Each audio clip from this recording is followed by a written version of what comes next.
To remember that day, but it was a very, very sad day. I remember trying to get all my friends, my family on the phone out in New York, couldn't get a hold of anyone. One of the scariest days ever, one of the saddest days ever. And then what followed has been like one of the saddest decades ever, because we reacted exactly in the exact wrong way we could have as a country.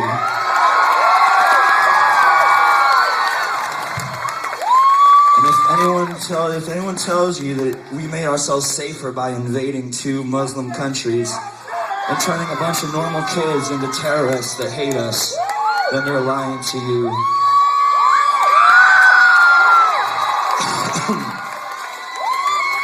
Because the thing is, if we want to live in a more peaceful world, we have to become a more peaceful people ourselves. We have to accept our own faults. We have to accept that we're not going to be the masters of the world. We have to work with the world. We have to be a part of the world. And we have to erase the hatred and bigotry and anger and revenge inside ourselves. And then once you erase that, you start to erase it across the world. That's the only way this is going to work. That's the only way we're going to have any kind of future, especially for you young people.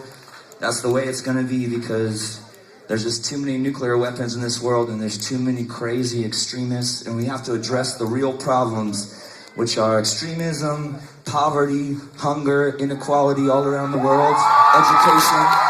Those are the real things that are gonna make this world a better place. You're never gonna save the world at the end of a fucking barrel of a gun. That's a fact, all right? And that's the only policy that our country has come up with. George Bush, and man, I hate to say it, but Obama's right next to him on that. So until we stand up and say that's not an acceptable way to approach and engage in the world, then we're just going to have more of the same, and there'll be 100 more 9/11s in your lifetime. Unless we change our ways, and in changing our ways, they will have to change their ways too. It's all about love and logic and peace and education and treating everyone like human beings, because we're all made of the same things. We're all made of carbon. We're all made of the same things. It doesn't matter what you look like. All right? I love you guys. Thanks for listening. Take care, okay?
One for the breadlines, one for the millionaires.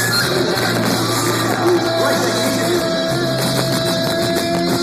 One for the missing, one for the barely there. There's a lot right there in the corner. One for the certain, one for the real confused. And one for me, and one for you.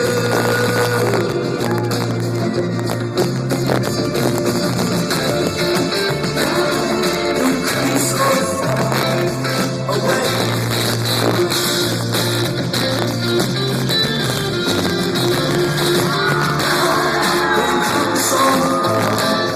To say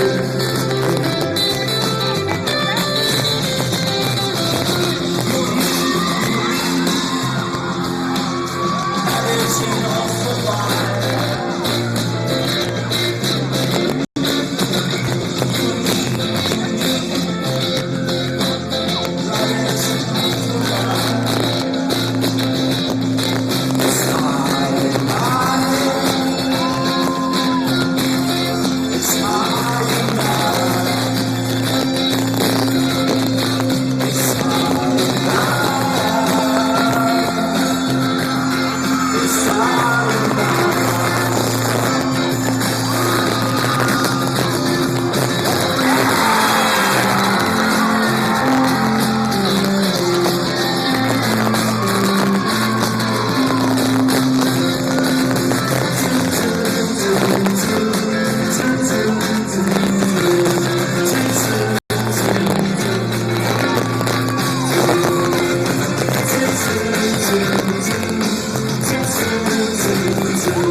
Well, the transcendence is a love.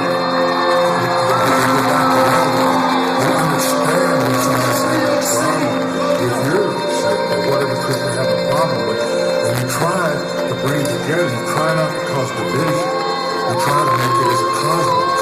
It's a cosmos. Then it unfolds like a flower. It just keeps unfolding. Time keeps moving on. Instead of someone saying, "No, man, we're going to become fascists. We're going to do it this way." And you say, "No, we're moving on. And I hope I see you later where everybody's okay." And that's the human race. When there's total enlightenment, there will be peace. The world will be in bliss when there's total enlightenment. So enlightenment is knowledge. As much knowledge as you can get people to seek and understand. And it's